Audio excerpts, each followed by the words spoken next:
Aí o slide, né? Número.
Fernando? Todos, é com muita alegria, é com muito prazer nos reencontrarmos para mais uma quinta-feira de estudo dessa obra maravilhosa, esse livro que estamos chegando já ao final, né, entre a Terra e o Céu, a sétima obra dessa coletânea, trazido para nós pelo nosso querido Francisco Cândido Xavier, ditado pelo nosso irmão André Luiz. Nós teremos hoje como aplicador do estudo a nossa querida amiga Plícia Almeida, que é trabalhadora da nossa casa. Teremos também na harmonização a nossa querida Rita Zambuja, a Vanessa na prece inicial e o Luiz Francisco na prece final. Que nós possamos abrir as nossas mentes, corações para absorver todo o conteúdo que a Plícia trouxe para dividir conosco. Rita, com você, querida.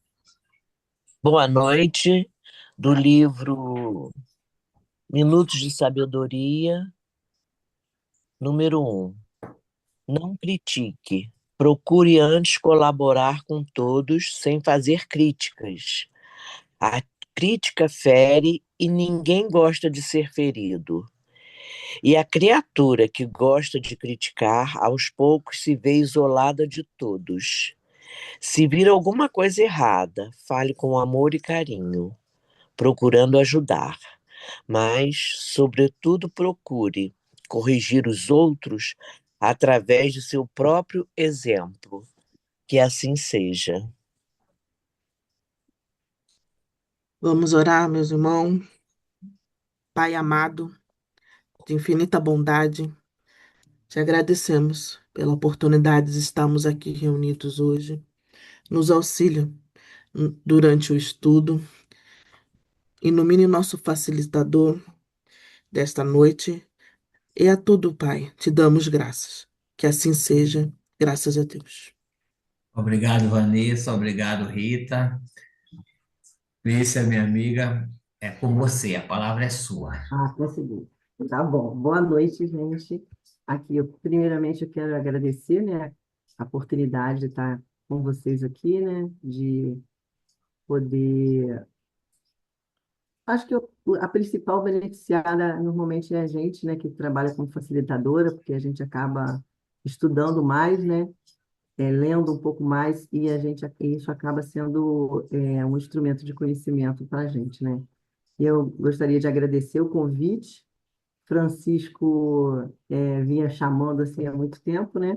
E eu ficava enrolando ele, mas tem uma hora que a gente não consegue enrolar mais, né? Eu tive que ir. Eu trabalho, né, no Fraternal, frequento o Fraternal há alguns anos já. Sou muito feliz nessa casa e aprendo muito todos os dias lá, né? E hoje a gente vai estudar, né, a obra de entre a Terra e o Céu, o capítulo 37. É um capítulo muito bonito, né? e ele fala, né, muito sobre o perdão, né, e sobre o amor, e o equilíbrio, aí mesmo como a gente coloca o amor e o perdão como chave para o equilíbrio da alma. Assim, essa obra como um todo, esses dias eu já tinha lido, mas eu reli toda a obra de novo, né? Que eu acho que isso ajuda a gente a ter certos entendimentos, né? E assim, esse livro, para mim, assim, cada capítulo é uma pérola de conhecimento, né? Assim, cada capítulo vira um estudo enorme, você pode fazer até um seminário com cada capítulo, se não der vários seminários, né? É assim, é um presente mesmo da espiritualidade superior a todos nós, né, que já tomamos consciência assim da evolução, né, e da educação moral, do aprimoramento íntimo, né, e através da harmonia, né, conosco e com o nosso semelhante, né. E, assim, esse capítulo, quando eu estava lendo a introdução, eu gostei muito de uma parte escrita por Emmanuel que fala o seguinte: encontramos a nós em cada capítulo, com nossos velhos problemas de amor e ódio, simpatia e desafeto, pela cristalização mental em certas fases do caminho e na penumbra de nossos sonhos imprecisos ou nas sombras das paixões, que por vezes nos arrastam a profundos despenhadeiros. Essa faz parte da introdução do livro, né, que foi ditada, né, para Chico Xavier por Emmanuel. Assim, pensei na possibilidade da gente fazer um resumozinho para a gente relembrar um pouco sobre o capítulo anterior, né? Que aí dá uma continuidade no nosso capítulo, né? O capítulo anterior ele começa com Antonina indo à casa de Amaro com Mário Silva, né? Que estava assim se sentindo muito abatido, com remorso pelo que o que tinha acontecido com o Júlio, né? Que ele estava se sentindo um pouco culpado do que tinha acontecido. E na mesma casa, né, estava a Zumira, né, a segunda esposa lá do Amaro, né, a segunda esposa do Amaro, que embora estivesse recebendo assistência médica, estivesse recebendo assistência espiritual, ela estava muito debilitada, vários dias sem comer, não aceitava nenhuma alimentação e tudo isso. E nesse momento, o médico estava chegando, eles chegaram um pouco antes do médico, né, e o médico indica então que seja feita uma transfusão de sangue. E, na época, né, a transfusão de sangue era feita paciente para paciente. Você colocava o paciente de um lado, outro paciente do outro, e transferia o sangue de uma pessoa para outra. Era uma coisa meio que imediata. Né? E aí, o Mário Silva, né, ele se ofereceu para ser doador. E aí foi feita essa doação de sangue e a Zumira, né, dormiu, né?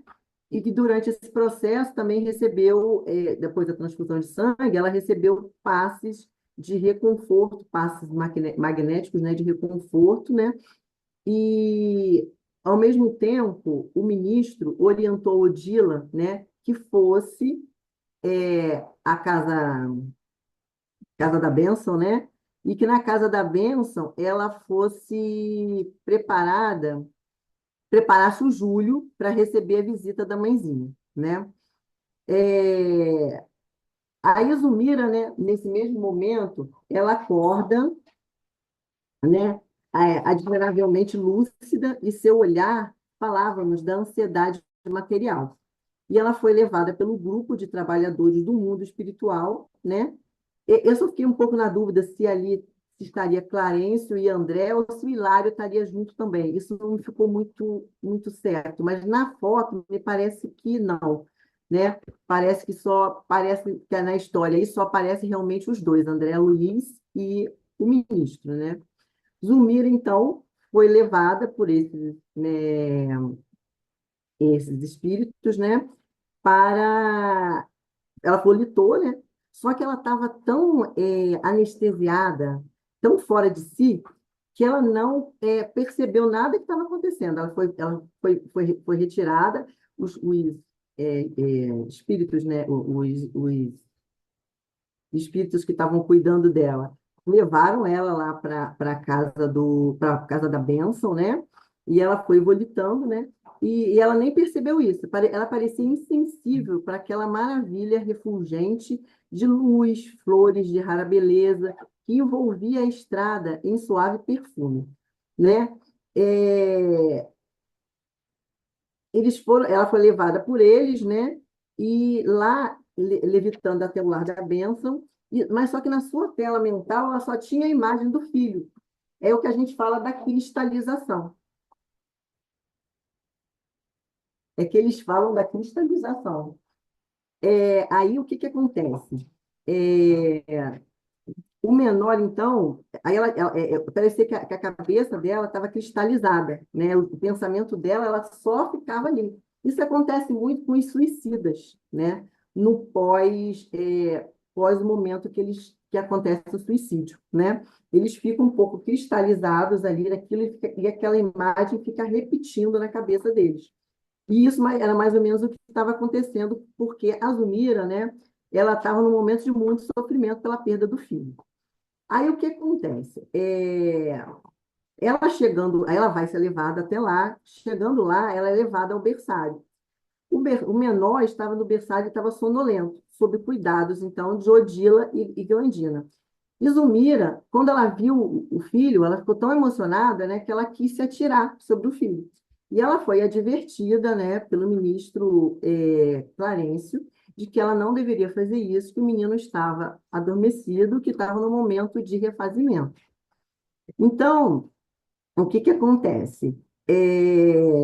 Ela é levada, então, a reencontra o seu filho, e aí, depois disso, ela começa, quando ela é advertida pelo ministro, né, que eu gostaria de ler para vocês esse pedaço aqui, que é o momento em que ela chega lá, e aí ela é divertida assim, ó, aí, então, reparei pela devoção afetuosa de Zulmira, não importava o rumo. Qualquer indagação perante aquela ternura atormentada resultaria inútil. Aí depois ele faz a seguinte pergunta, né? Quem poderá definir com exatidão os indevassáveis segredos que Deus colocou nos corações que amam?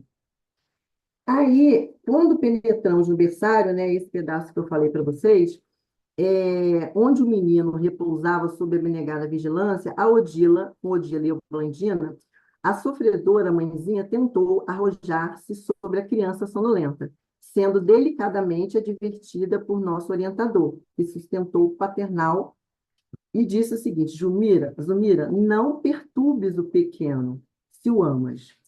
É meu filho, bradou ela. Não ignoramos que Júlio se asilou na terra em teu regaço, e por isso fomos teus companheiros na presente viagem, para que amenizes a tua dor. Entretanto, não admitas que o egoísmo te assombre a alma. Certamente, o carinho materno é um tesouro inapreciável. Contudo, não devemos olvidar que todos somos filhos de Deus, nosso eterno Pai. Acalma-te. Pede ao Senhor os recursos necessários para que o teu devotamento seja um auxílio positivo ao pequeno necessitado.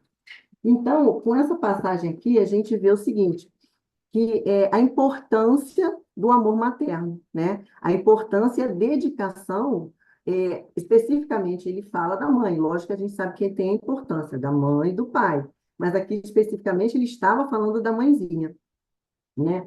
E aí, quando isso acontece, a Zulmira fica muito emocionada, e aí ela é acolhida pela Odila, né? E ela reconhece a Odila. E aí aquele sentimento de culpa retorna nela.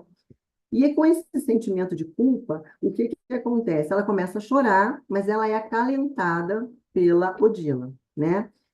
E a Odila, então, pede a Zulmira que esqueça o passado. E aí, durante a conversa delas, ela relata para a Zulmira, né, que o Júlio é o mesmo Júlio, né, tanto o Júlio dela, né, quanto o Júlio da Zulmira, que é o mesmo espírito, em oportunidades diferentes, né? E aí, com isso, Zulmira vai descansar por um tempo por solicitação do ministro, do Clarencio, né? Ela fica descansando lá para conseguir que o corpo da Zulmira também descanse um pouco mais, para que ela tenha o melhor refazimento da sua saúde, né? E aí ela vai acordar no mundo, na Terra, né? Como por volta mais ou menos das 9 horas da manhã, e ela acorda com aquela sensação de que ela teria encontrado o Júlio. E aí o mais interessante, assim, e essa é a parte que eu achei muito, muito interessante, é que, por ajuda do mundo espiritual, a, meu nome dela, eu tenho que lembrar o nome dela, peraí, a Zumira esqueci o nome dela agora, que a Zumira, ela estava lá e ela foi recebida pela, ih, gente, esqueci o nome dela, que era, vou olhar aqui, Antonina, a Antonina. E a Antonina, ela também já tinha passado por essa experiência, e como ela tinha passado por essa experiência, ela tinha essa mesma sensação. Então, né, a presença dela foi muito importante para afirmar esse acontecimento, que era muito vago, e fazer com que a Zulmira realmente acreditasse nisso, que ajudou muito ela, né? Aí tem essa passagem aqui que fala exatamente isso. Sim, disse Antonina, concordando. A providência terá sido das mais proveitosas. No entanto, estou certa de que a dona Zulmira terá reencontrado o filhinho no plano espiritual, readquirindo um novo ânimo para a sua luta. Aí, logo embaixo, ela fala assim: a senhora julga então possível? Indagou a dona da casa, de olhos fascinantes. A enferma, então, demonstrou em vulgar interesse na conversação e aí ele fala aqui, né, que há momentos na vida em que somos castigados pela fome de fé. E a Antonina era uma fonte irradiante de otimismo e firmeza moral. Então, por isso que eu acho que foi providenciado, né, para que ela tivesse ali naquele momento e pudesse ajudar a, a Zumira, né? Deixa eu beber uma aguinha aqui. Aí tem uma outra parte aqui que fala no final do capítulo o seguinte: a colaboração de Antonina fora realmente providencial, porque ao deixarmos o domicílio do ferroviário, reparamos que Zulmira, de alma restaurada, ao toque de novas esperanças, mostrava o rosto, a tranquilidade segura, de abençoada convalescência. Então, assim, resumindo, né, o que que o capítulo nos trouxe? Deixa eu beber água.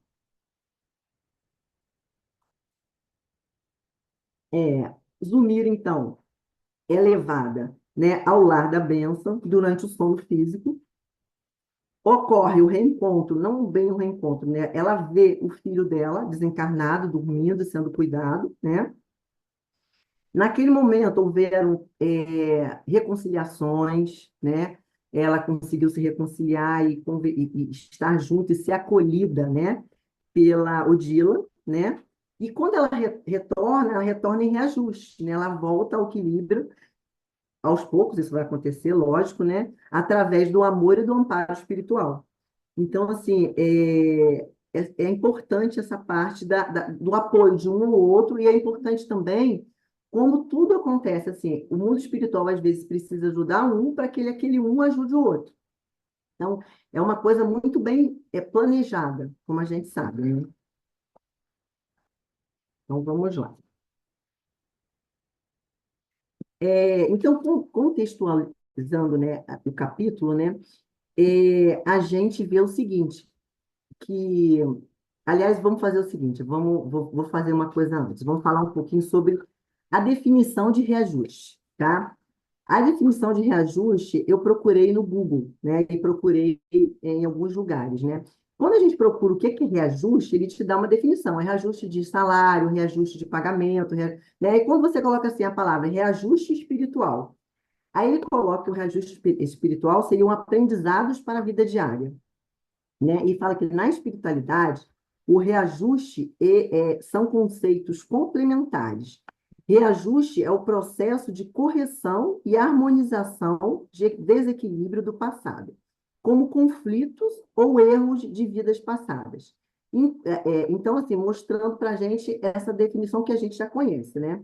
Na doutrina espírita e em correntes reencarnacionistas, o reajuste espiritual é o processo necessário para restaurar a harmonia e o equilíbrio perante as leis divinas. Suas principais características incluem acerto de contas, que refere-se à correção de erros, retificação das falhas e ressarcimento de débitos. E os obstáculos ou pessoas difíceis que cruzam o seu caminho hoje são muitas vezes oportunidades de aprendizado e acerto.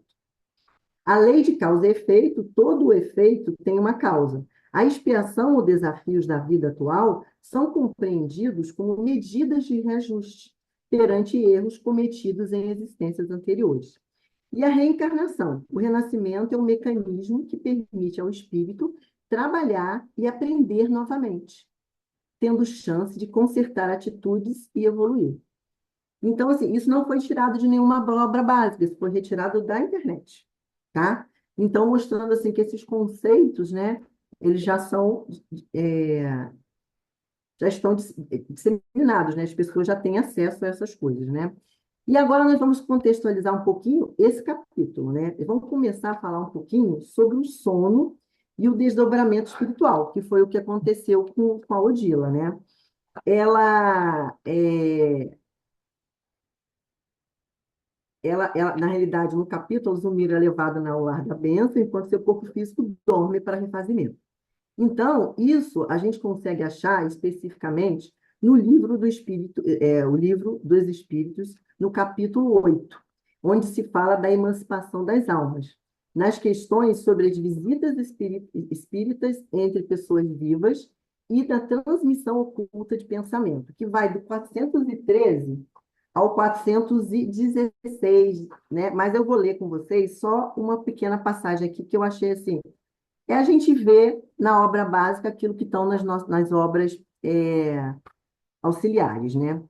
Aí a primeira pergunta que vem nas visitas espíritas entre vivos é o seguinte: do princípio de emancipação da alma durante o sono, parece resultar que temos simultaneamente duas existências: a do corpo, que nos dá vida em relação ao exterior, e a da alma, que nos dá a vida de relação oculta. Está isso exato?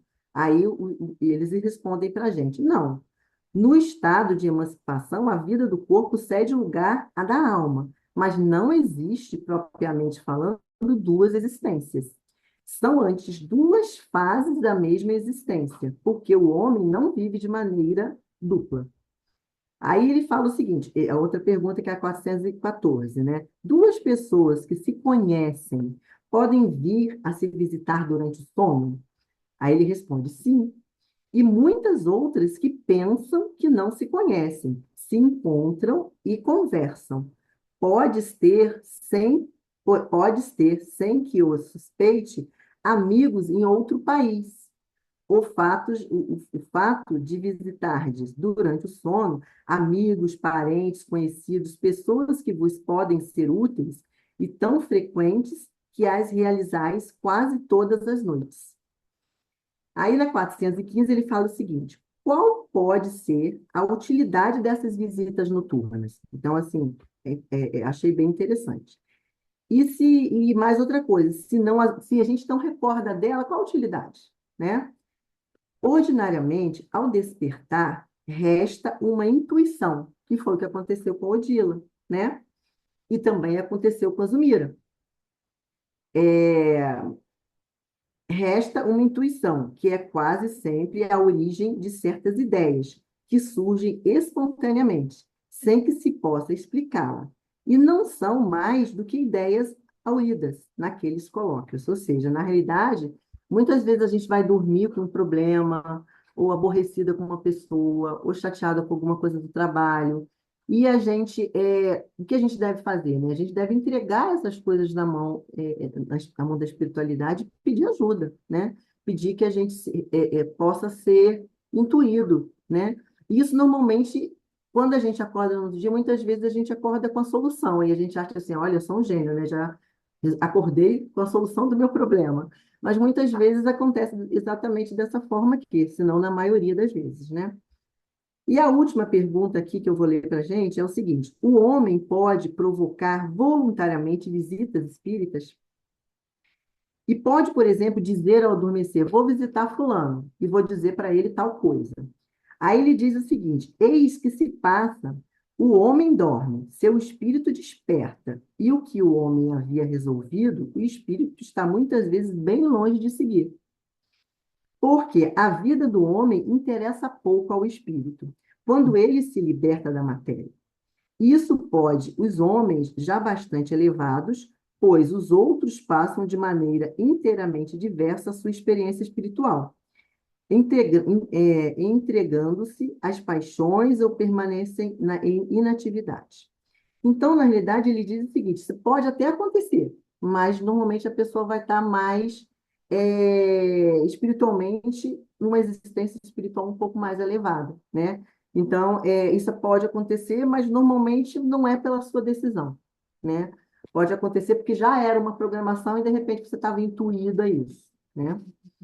Então, gente, especificamente, né, durante o sono, os laços que prendem o espírito ao corpo se afrouxam e a alma recupera parte da sua liberdade e pode se encontrar com entes queridos e receber orientação e trabalho no bem.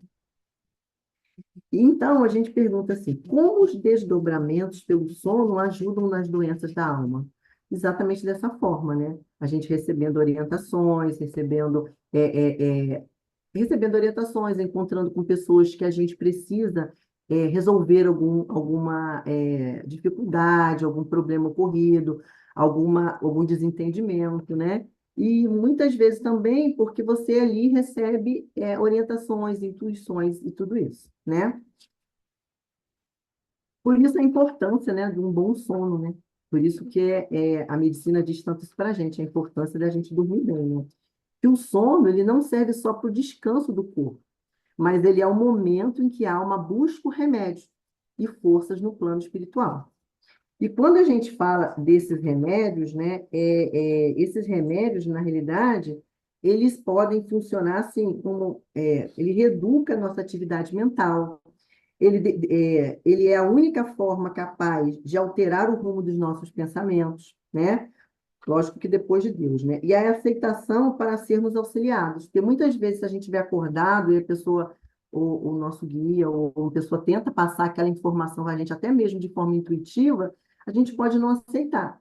Mas quando a gente está liberto do corpo, que a gente está em desdobramento, às vezes essas ideias, essa forma de aceitação, ela é diferente, né? Então, vamos lá. E aí, agora, a gente vai falar um pouquinho da importância do perdão e da reconciliação.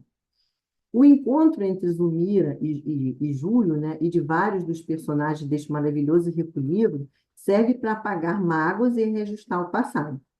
E aí a gente acha isso no Evangelho segundo o Espiritismo, no capítulo 10, nas bem-aventurados os que são misericordiosos, no item sobre o perdão das ofensas e a reconciliação com os adversários, né? Então, vamos dar uma lidinha em alguma coisa aqui para a gente perceber isso, né?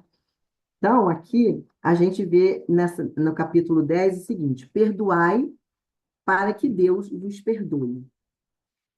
Bem-aventurados aqueles que são misericordiosos, porque eles próprios obterão a misericórdia. Isso está em São Mateus 5,7.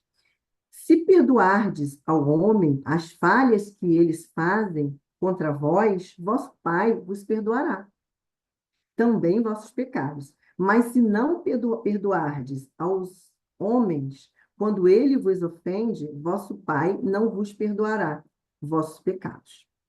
Aí também está em Mateus 6, de 14 a 15. Se vosso irmão pecou contra vós, ide lhe exibir sua falta em particular, entre vós e ele vos escutará. Escuta, tereis ganho o vosso irmão, e tereis ganho você, né? Aí ele fala assim: Senhor, uma pergunta, né? Senhor, quantas vezes perdoarei a meu irmão quando ele houver pecado contra mim? Aí ele responde: será até 7 vezes.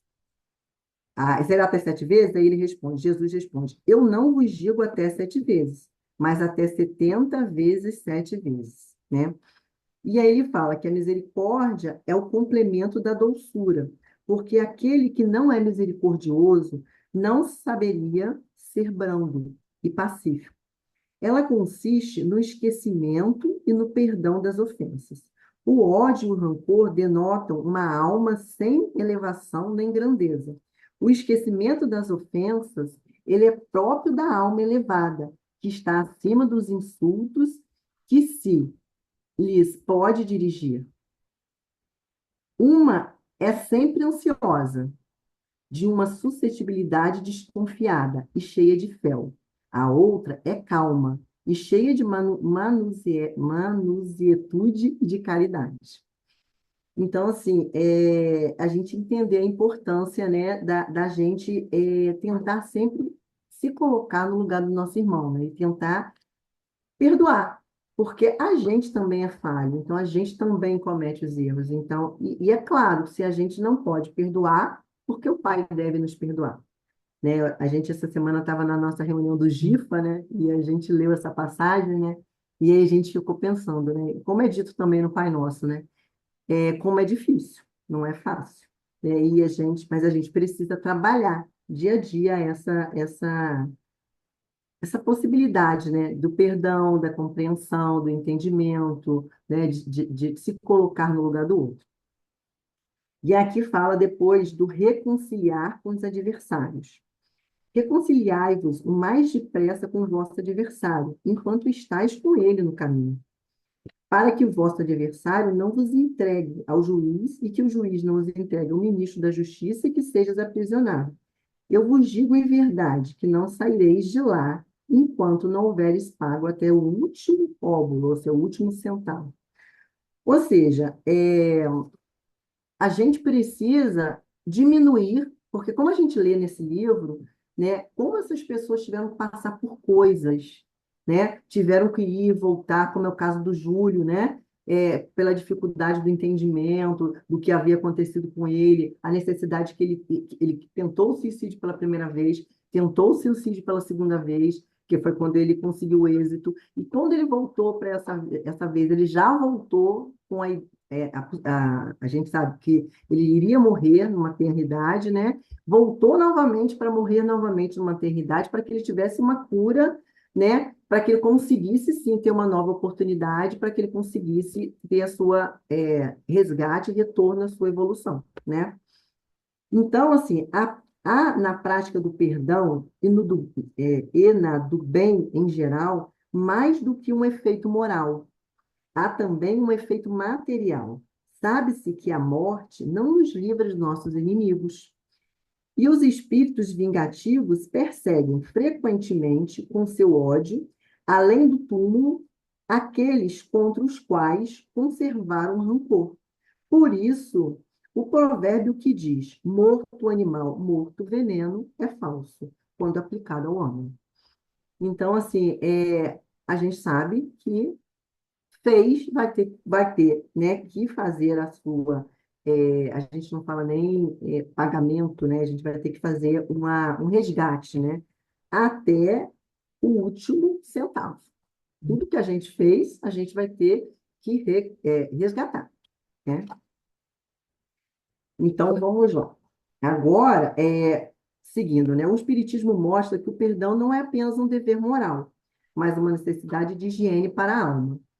O ódio e a mágoa geram algemas que prendem os espíritos por séculos, que foi o que aconteceu com os personagens do nosso livro, né? Que prendem os espíritos por séculos e geram em nós doenças psíquicas e físicas. O amor e o perdão rompem essas correntes. Então, essa é a única forma, né? Então, qual a importância do perdão para a saúde física e espiritual? A gente sabe que a saúde física, que as nossas doenças, sejam elas mentais, né, psíquicas, ou sejam elas físicas, elas são causadas por nós mesmos, pela forma como a gente conduz a nossa vida, como a gente conduz os nossos afazeres, como a gente trata as pessoas, como tudo ao nosso redor está sendo desenvolvido. A gente gera sentimentos e esses sentimentos vão materializar, né, no nosso perispírito e no nosso corpo, né? Então, a gente verifica isso no livro, né, que a cura física da Zumira, ela começa quando o seu coração se limpa da culpa e do ressentimento, provando que o amor é o maior remédio. Aí agora, gente, a gente vai falar um pouquinho da ação dos espíritos protetores e benfeitores.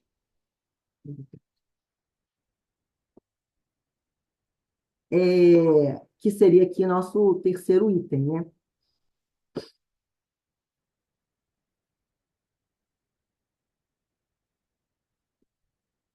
Aí ele fala o seguinte, a equipe espiritual, ela planejava executar o amparo a Zulmira, sem que ela tenha plena consciência física disso, né? Depois. É exatamente isso que acontece, a gente vê no livro, está descrito, né, nas obras básicas, no Livro dos Espíritos, no capítulo 9 da intervenção dos espíritos no mundo corporal, na questão sobre os anjos da guarda, espíritos protetores, familiares ou simpáticos, que vão da questão 489 a 521. Recomendo que vocês leiam depois. Eu vou ler alguns pedacinhos com a gente, mas não tem como a gente ler tudo isso, né? Então, os espíritos protetores, eles nos amparam constantemente e eles agem por meio de inspirações, intuições e aproveitam os momentos de desdobramento do sono para nos dar conselhos diretos, que dificilmente aceitaríamos quando acordados. Então, como que os espíritos protetores agem sem que a gente perceba, né? A codificação diz para a gente o seguinte: os guias agem por intuição e aproveitando o sono para nos dar conselhos diretos. Clarencio, como o ministro, né, amoroso que planeja o reencontro nos bastidores, ele agia na hora certa, em que a alma estava pronta para receber aquela ajuda. Então, não é em qualquer momento, né? Por isso, eles são preparados para isso. Então, eles sabem em que momento o espírito vai estar suscetível a receber essa ajuda, né? E a gente vai falar um pouquinho agora sobre a lei de causa e efeito, que é o reajuste. O título do capítulo, né, ele evoca a necessidade de colocar em ordem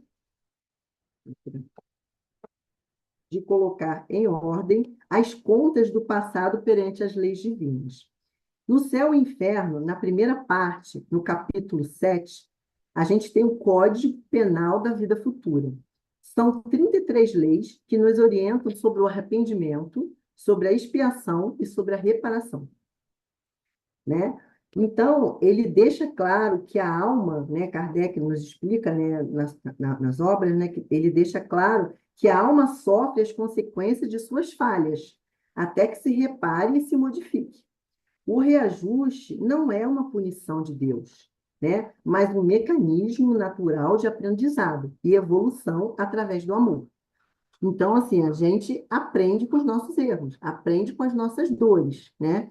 E com isso a gente vai se reestruturando, né? E trazendo coisas positivas para a gente. Só que isso depende muito da forma que você vai receber isso, né? Porque às vezes você recebe a prova, mas você não consegue lidar com ela. E isso acaba fazendo com que você não tenha um aproveitamento que você precisaria ter. E acaba gerando algumas doenças, né? Exatamente por essa cristalização mental que a gente gera. Entendeu? Então, vamos lá.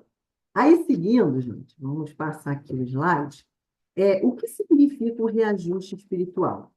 Na realidade, o reajuste espiritual é o reequilíbrio interior para termos condição. Tá errado aqui, né? Ficou interior. Desculpa aí, gente.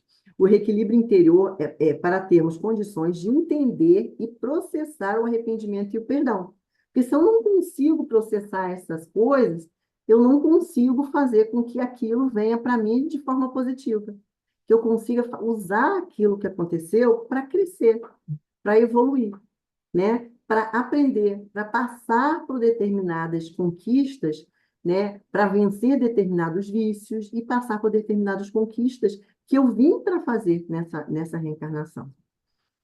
Reparar as nossas falhas e imperfeições, aprender e evoluir, que foi o que a gente falou, né? Aí agora, a conclusão, né, que eu cheguei, né, que o amor, ele reajusta o passado de dor, que é o principal mecanismo para a gente se reajustar, né, usar o amor. O amor e não é o amor pelo nosso filho, é o amor de uma forma mais fraternal, de uma forma mais geral, né, de a gente ter isso por todos, né, ao nosso redor. E o plano espiritual, ele nos apoia sempre, que queremos melhorar. Porém, será necessário que façamos o mínimo de esforço. Quando eu penso nisso, eu penso da seguinte forma: se eu fizer a mesma coisa que eu venho fazendo sempre, eu não vou mudar. Eu quero, um exemplo, né? Eu quero estudar mais as obras é, básicas, né? Mas eu não organizo meu dia para que eu tenha um horário à noite, para que eu possa sentar e estudar. Se eu não fizer essa mudança de rotina, eu não vou conseguir fazer o que eu quero. E aí eu vou ficar todo dia numa sensação de que eu não consegui cumprir. Poxa, eu queria tanto ter estudado. Poxa, eu queria ter tanto ter feito isso. Mas eu quero fazer aquilo, mas eu não me reestruturo para fazer. Se eu não mudar a minha atitude, não mudar a forma do que eu estou agindo, eu não vou conseguir fazer diferente. Isso acontece muito, a gente tem que sair da inércia. Acontece muito com a atividade física, né? Eu não posso falar assim, olha, eu queria tanto fazer atividade física, mas eu não consigo acordar cedo. Eu não consigo, gente, tem que levantar 6 da manhã, entendeu? Não dá. Não, vou sair do trabalho, ainda vou para academia, vou lá fazer yoga com o Francisco. Não vou não. Estou muito cansada. Ou seja, eu não faço a minha parte, né? Se eu não fizer a minha parte, eu não vou conseguir fazer a evolução que eu quero. Isso lógico que eu estou dando exemplo da nossa vida diária, mas isso acontece igualzinho na nossa vida espiritual, né? O perdão, e a outra estaria relacionada ao perdão, né? O perdão começa na nossa mente e reflete no nosso corpo físico, levando à retificação de nosso perispírito, através da reforma íntima, através do tratamento do plano espiritual e através da reencarnação. Então, baseado nisso tudo, né, eu fiz uma proposta para passar para vocês, tá? Seria um desafio para a gente fazer, que seria um desafio do reajuste, tá? E aí, durante as próximas 3 semanas, né? Por que 3 semanas, né? Porque existem livros que falam para a gente, alguns estudos científicos também, que tudo que a gente faz de forma repetida por mais de 21 dias, isso acaba virando rotina na nossa vida. E aí você não esquece de fazer. Você passa a lembrar. Eu tenho que fazer isso, né? Um exemplo, eu oro todo dia, eu faço uma prece todo dia à noite, antes de dormir. Então, se você deitar na cama e não fizer a prece, você fala, não fiz a prece, tem que fazer a prece, né? Então, ou seja, é uma rotina. Se você faz isso há tanto tempo, você não vai conseguir dormir se você não fizer a prece. Então, qual é esse desafio? O desafio é o seguinte, que a gente ore por alguém, né, que nos magoou. A gente vai reservar 1 minuto por dia para desejar paz e felicidade a essa pessoa, tá bom? E aí, né, e além disso, a gente vai vibrar, né, com amor para alguém com quem você teve algum tipo de atrito. E o que isso tem ligação com o nosso tema? Assim como o Mário Silva, a Antonina e os benfeitores vibraram amor para as unir em silêncio, a nossa peça ajuda a quebrar as algemas do ressentimento no plano espiritual, antes mesmo de falarmos com a pessoa na Terra, no mundo físico. Então, assim, é a importância da gente fazer essa prece. E aí, com o tempo, a gente vai criando esse hábito e a gente vai criando coragem, porque a gente já fez lá a nossa irradiação, já fez lá a nossa vibração. Então, agora a gente vai falar com a pessoa e tentar conseguir o entendimento. Porque se a gente consegue fazer isso nessa vida, a gente não leva para as próximas, né? E aí é melhor, menos coisa para a gente resolver. Silenciar diante de uma ofensa. Antes de responder, pare e escolha não criar um novo débito, tá? Quando alguém te fechar no trânsito, responder de forma grossa, te criticar, respire fundo e escolha não devolver a agressão. né? O verdadeiro reajuste começa quando decidimos interromper o ciclo da discórdia. Não revidar é uma forma de poupar a saúde da própria física e do nosso próprio espírito, né? Faça sua a outra seria fazer sua limpeza mental antes de dormir. É o que a gente chama de, ver se eu lembro o nome agora de, ai, não, minha cabeça hoje não está muito boa. Que a gente faz tipo um toalete do sono. A gente faz muito isso com criança que tem dificuldade de dormir. Então, a gente vai fazendo toda uma rotinazinha com a criança, diminui barulho, diminui luz, faz atividades com menos intensidade, até que a criança consiga entender que aquele é o momento de desacelerar, né? Então, a gente vai fazer o seguinte, a gente vai fazer uma limpeza mental antes de dormir. Como que é essa limpeza? A gente vai perguntar assim, o que precisa entregar a Deus antes de descansar? Ao deitar para dormir, mentalize que você está deixando todas as mágoas do dia do lado de fora do quarto. Peça a seu mentor espiritual para utilizar o seu momento de sono para aprendizado, tá? Para tratamento e para trabalho no bem. Zumira só conseguiu ser levada ao lar da bênção porque seu espírito foi preparado para o desdobramento. Ir para a cama em paz facilita o trabalho dos nossos protetores. E a quarta seria oferecer o benefício da dúvida. Tente olhar o outro com compreensão antes do julgamento. Porque às vezes a pessoa fala uma coisa, uma intenção, e a gente entende com uma intenção totalmente diferente.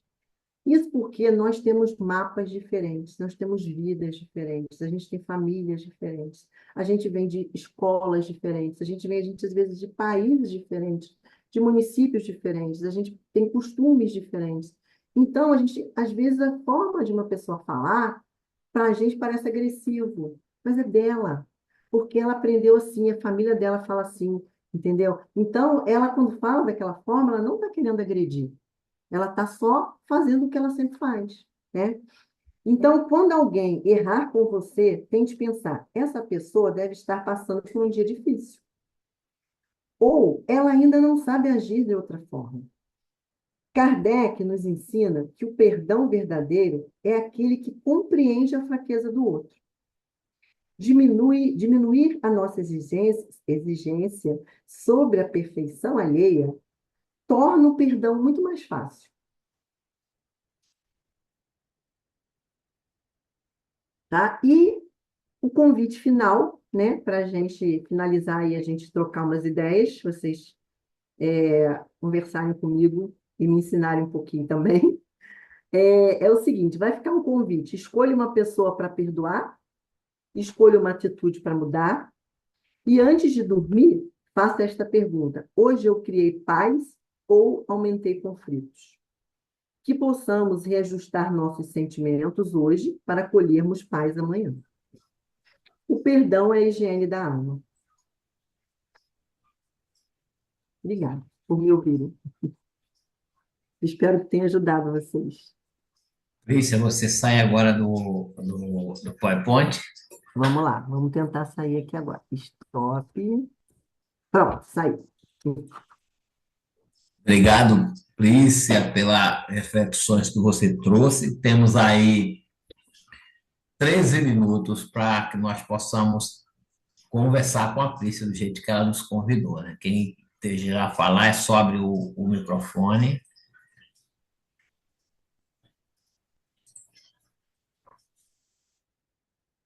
Pô, hoje Plícia arrasou, hein? Arrasei nada, Francisco. Para Nossa com isso. Senhora, Deixa eu maravilhoso, contar para vocês. Só falar viu? rapidinho, gente. Fez um barulho aqui porque eu estou no quartel, né? Porque eu estava de serviço hoje, tive que fazer uma troca de horas, e aí ficaria difícil eu sair daqui. Chegaram duas colegas. Aí teve uma hora que ficou meio confusa, eu comecei a gaguejar um pouco, elas estavam aqui atrás de mim andando. Desculpa, Mas tá? não atrapalhou nada, Plícia. Então Foi tá bom. maravilhoso. Nossa Senhora, você falou tudo que tinha que falar. Ainda deu dicas, ainda deu. Foi perfeito. Obrigada. Maravilhoso. Ainda deixou o dever de casa para Dever de gente, Olha, né? casa. eu achei ótimo, viu, Plícia? E foi muito bom o dever de casa. Agora, depois, só para retribuir um pouquinho, eu quero te Hum. dar um lugar que tem um horário melhor para você fazer yoga. Ah, tem? Ah, então tá bom. Muito bom, Plícia. Foi Obrigada. bem esclarecedor, viu? Eu gostei muito desse capítulo. Eu acho que ele foi um pouco mais leve, né? O anterior tinha sido muito. Eu achei assim, ele muito, muito bom de ler, né? E o perdão é muito mais. Você vê as pessoas se reconciliando, as coisas acontecendo, né? É bom entendendo por que estão passando por determinadas coisas, né?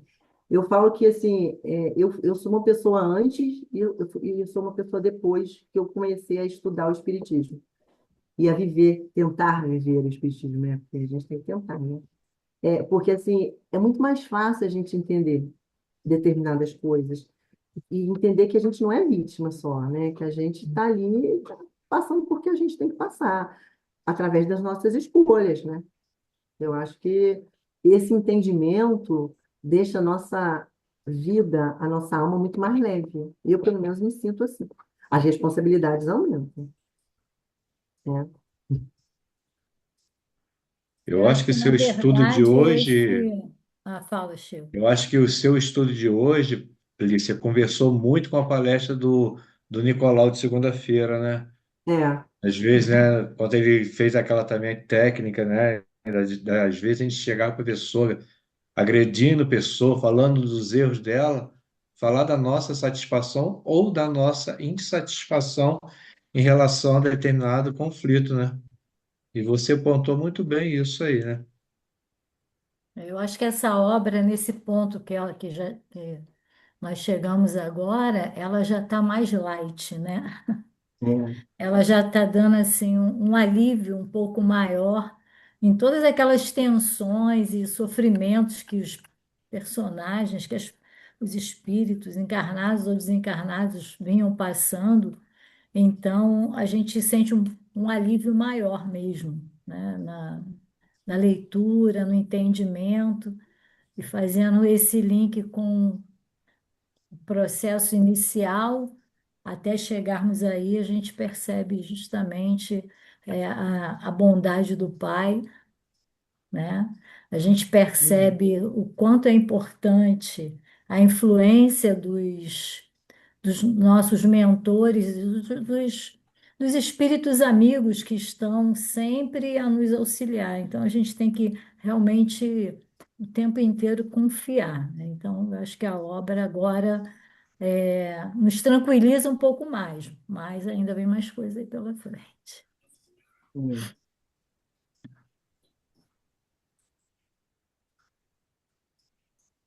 É. Você lembrou do prólogo, né, da palavra de Emmanuel no início do livro, quando ele fala que esse livro ele retrata exatamente como que é a nossa vida na Terra, encarnada, né? É. E aí, esse final, ele traz justamente as consequências do processo de reajuste, né? As intervenções do mundo espiritual, o auxílio do mundo espiritual a cada um de nós, né? Porque quando André Luiz traz a proposta do livro, e isso você percebe em toda a série de André Luiz, que é romanceada, né? Ela traz um tratamento para todo aquele grupo familiar, encarnados e desencarnados, né? Todos Isso. aqueles espíritos que estão compromissados entre si naquele momento do resgate, nessa proposta do resgate. E aí ele traz, agora nesse momento do livro, ele está trazendo as consequências do processo de reequilíbrio, de realinhamento com as leis divinas.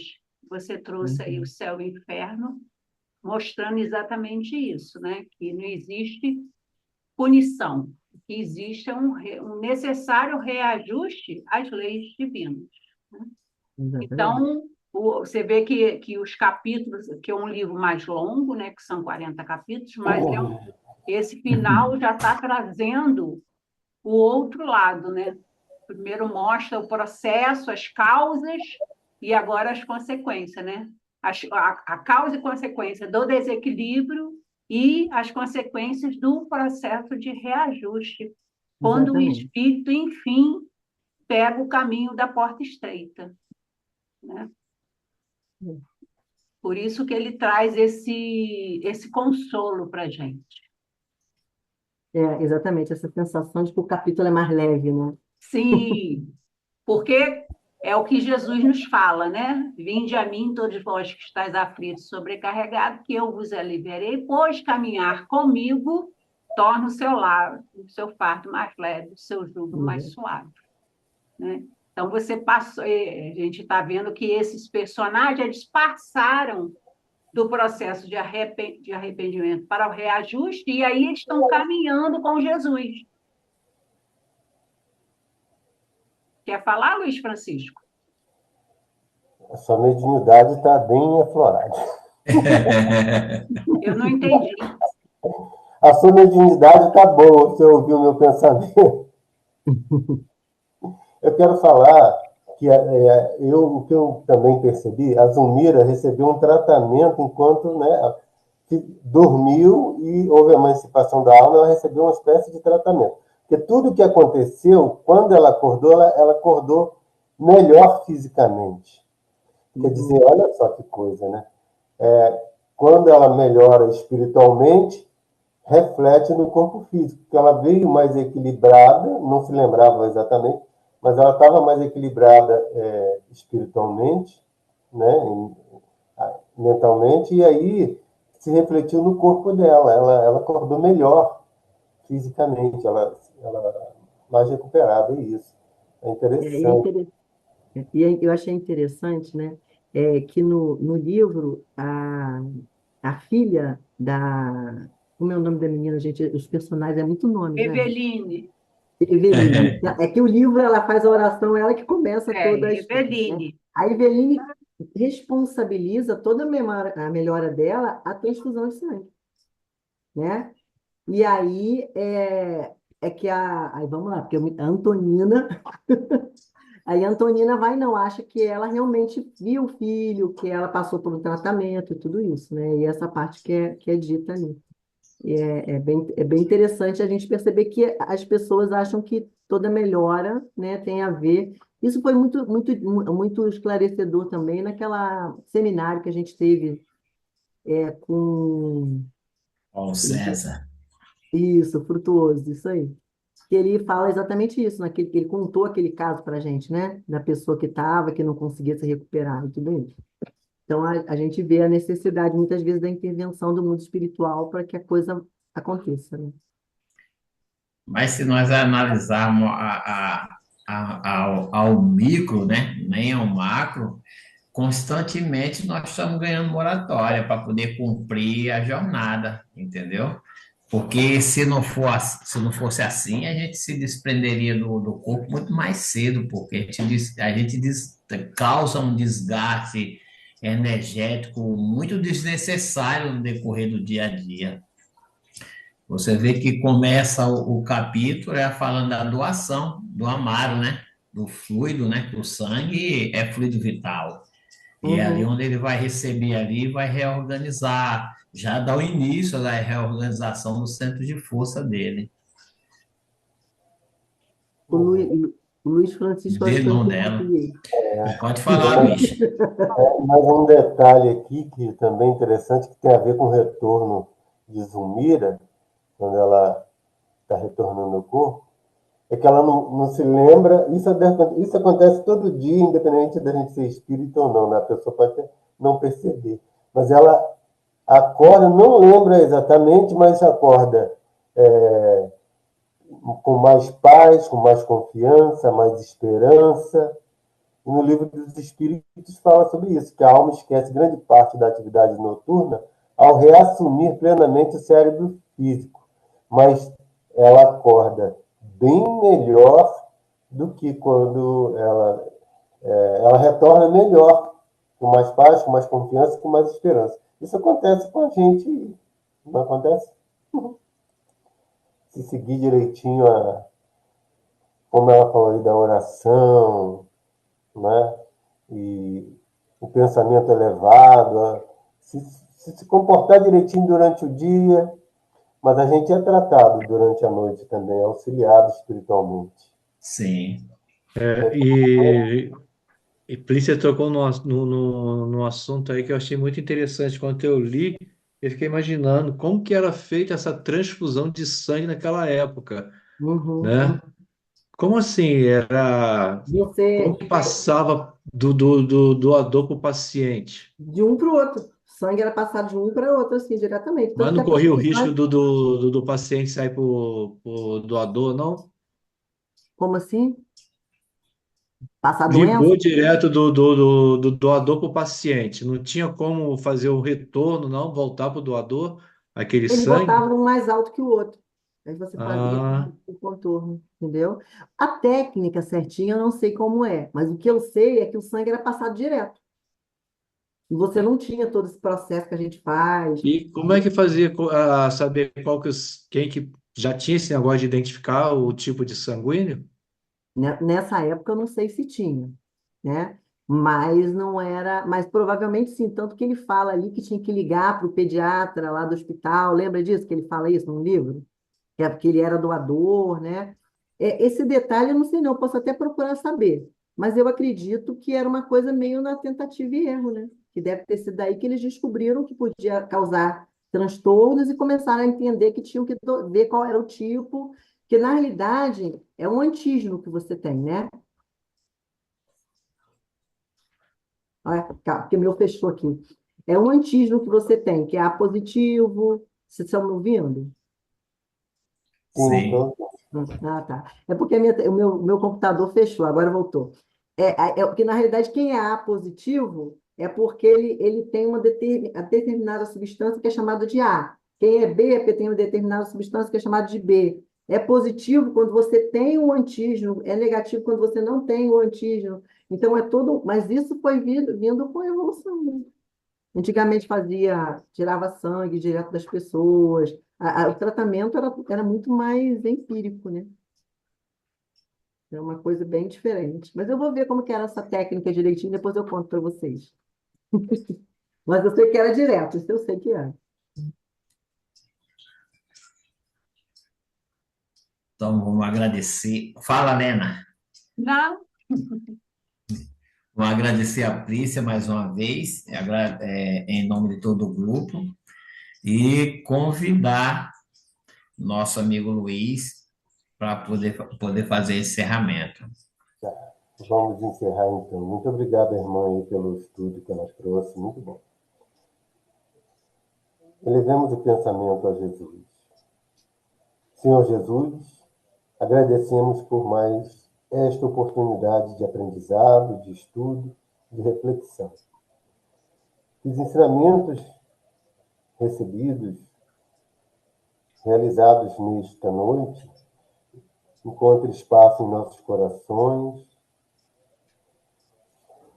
e que possamos colocar em prática em nossa vida tudo que estamos aprendendo hoje e que aprendemos anteriormente, nos aproximando mais da espiritualidade maior, nos elevando mais espiritualmente.